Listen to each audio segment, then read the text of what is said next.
Types of torque in the motor. Basically, the torque developed in the armature and hence the gross torque produced is denoted by TA. The mechanical power developed in the armature is transmitted to the load through the shaft of the motor. It is impossible to transmit the entire power developed by the armature to the load. Why? It is due to the fact that while transmitting the power through the shaft, there is a power loss due to friction, windage, and iron loss. The torque required to overcome these losses called loss torque, denoted by TF.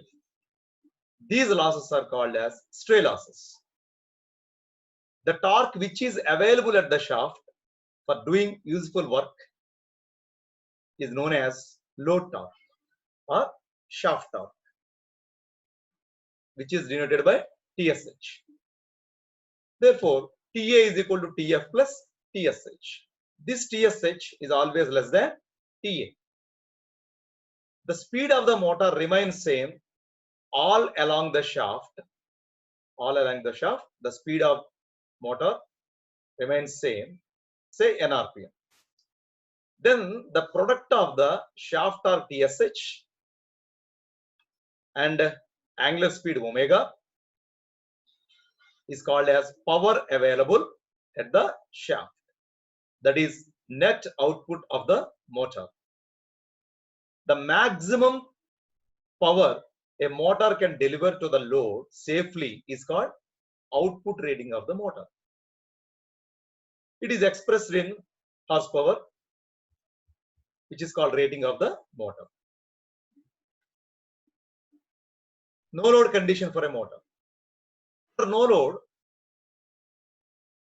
that means when the load requirement is absent, then TSH equal to 0, shaft torque equal to 0.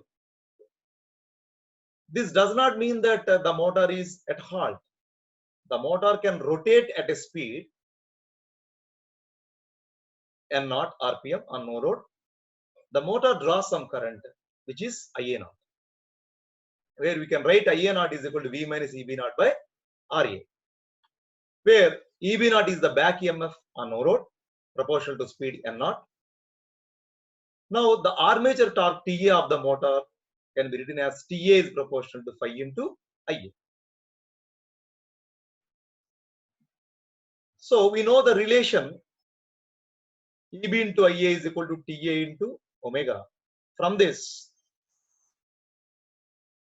T is proportional to phi into IA. Z, A, P are constants. So, T proportional to phi into IA. As flux is present, the armature current is present, hence TA0, that is armature torque, exists on no load. Therefore, TA is equal to TF plus TSH, where TSH equal to 0. Therefore, TA0 is equal to TF, where TF is the loss torque. So, on no load, the motor keeps on rotating at a speed n0 RPM, drawing an armature current IA0. This is just enough to produce a torque TA0, which satisfies the friction, windage, and iron loss of the motor. On no load, the speed of the motor is large. Hence, EB0 is also large. Hence, V minus EB0 is very small. Hence, armature current is also small. So, motor draws less current on no load, takes more and more current as motor load increases. So, on no load, we can write torque developed is equal to torque required to overcome friction, windage, iron losses. So, what is the torque developed? EB0 into IA0, which is equal to friction, windage, and iron losses, where EB0 is the back EMF on no load and IA0 is the armature current drawn on no load. The component of stray losses, that is EB0 into IA0, is practically assumed to be constant, though the load on the motor is changed from 0 to full capacity of the motor. So TF is practically assumed constant for all load conditions. So let us see a problem on this. A 4-pole lap-wound DC motor has 540 conductors. Its speed is found to be 1000 RPM. When it is made to run light, flux per pole is 25 milliwebers. It is connected to 23 volts DC supply. The armature resistance is 0.8 ohms. Calculate induced EMF, armature current, stray losses, last torque. So induced EMF EB naught equal to 5 ZNB by 60A. They have given 525 milliwebers, P 4 poles, 1000 RPM, Z 540 conductors, and A is equal to P, then it is 225 volts. Then second one is, what is the armature current? Armature current we can calculate IA naught equal to V minus EB naught divided by RA. You know, EB naught equal to 225, V is equal to 230, RA is 0.8 given, therefore IA naught is 6.25 amperes. Next, stray losses. We know that on no load, power developed is fully the power required to overcome the stray losses. Therefore, EB naught into IA naught, which is 1406.25 watts. Last torque is nothing but EB naught IA naught, EB naught into IA naught divided by omega naught. You substitute all these, it is 13.428 Newton meter.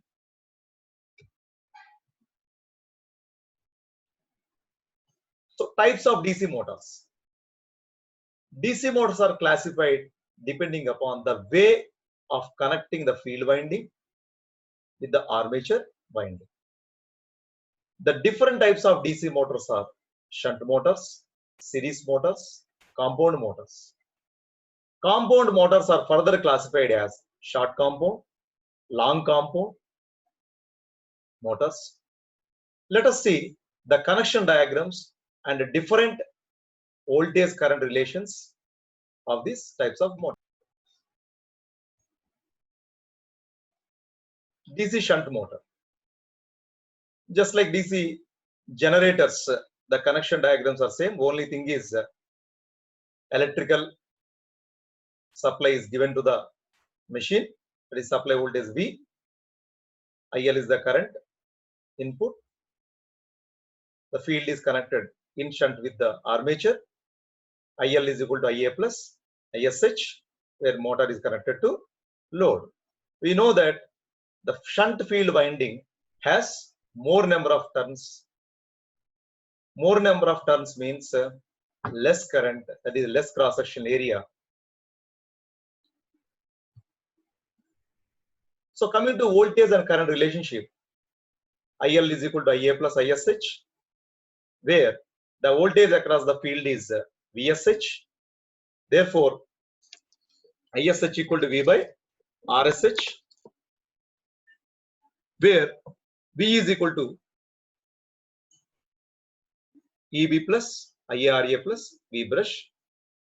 Generally, this brush voltage is neglected. The flux produced by the field winding phi is proportional to the current passing through the field, that is ISH. Therefore, phi is proportional to ISH. As long as the supply voltage is constant, RSH is constant. Therefore, ISH is constant. Therefore, the flux produced is constant. Hence, DC shunt motor is called constant flux motor.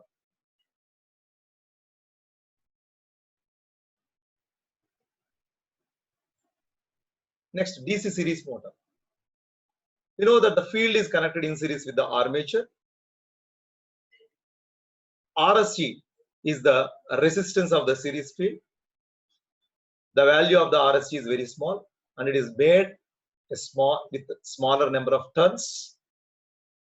Therefore, it is having large cross-sectional area because it has to accommodate more current, that is armature current, which is equal to IL. Voltage current relationship. IL is equal to ISC is equal to IA. Therefore, V is equal to EB plus IARA plus ISC into RSC. We can write it as IA into RSC plus V brush.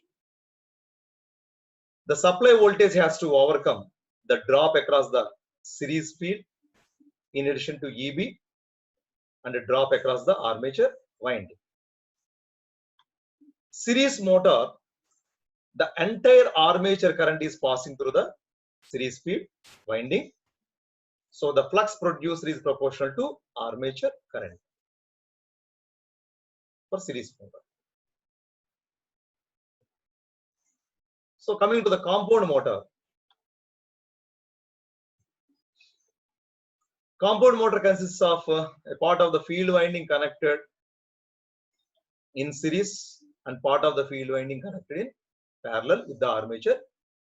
It is further classified as short compound motor and long compound motor.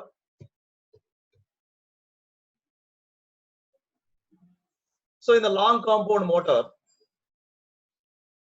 the field is connected in series with the armature and the field winding is connected in parallel with the armature and field.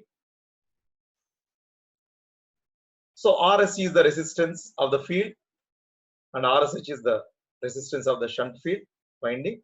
Therefore, the total current drawn IL is equal to ISH plus ISG, where ISC is equal to IA and IL is equal to ISH plus IA, which is equal to ISG. Therefore, ISH is equal to V by RSH and V is equal to EB plus IA RA plus ISC RSG plus V brush. Because ISC is equal to IA, we can write EB plus IA into RA plus RSG plus V brush. Short shunt compound motor. Here, the field winding is connected in parallel to the armature. Therefore, IL is equal to ISG plus ISH. This is IL. Actually, IL is equal to ISG, where ISG is equal to IA plus ISH. IL is equal to IA plus ISH. Therefore, V is equal to EB plus ISG RSG plus IARA plus V brush. But ISC is equal to IL. Therefore, V is equal to EB plus IL into RSG plus IA into RA. You can write ISC is equal to IL plus V brush. The drop across the shunt field winding is equal to total voltage V minus the drop across the series field winding. V minus IL into RSG, which is equal to, what is the voltage across this RSH? EB plus IARA plus V brush. Therefore, we can equate both this. V minus IL into RSG is equal to EB plus IARA plus V brush. From this, we can write ISH is equal to V minus IL into RSG divided by RSH, because it is a voltage across the shunt field divided by shunt field resistance. That can be written as EB plus IARA plus V brush divided by RSH. Apart from these two compound motors,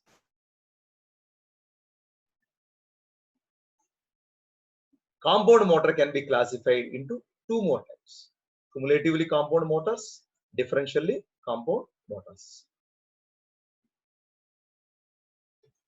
The key point is, if two field windings are wound in such a manner that the fluxes produced by the two always help each other, then the motor is called cumulatively compound motor.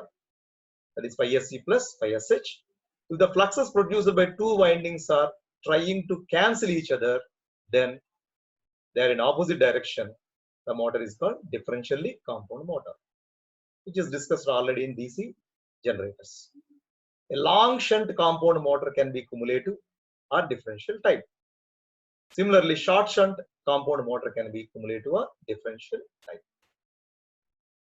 So we'll continue our discussion with the torque speed equations and the speed torque characteristics in the next session.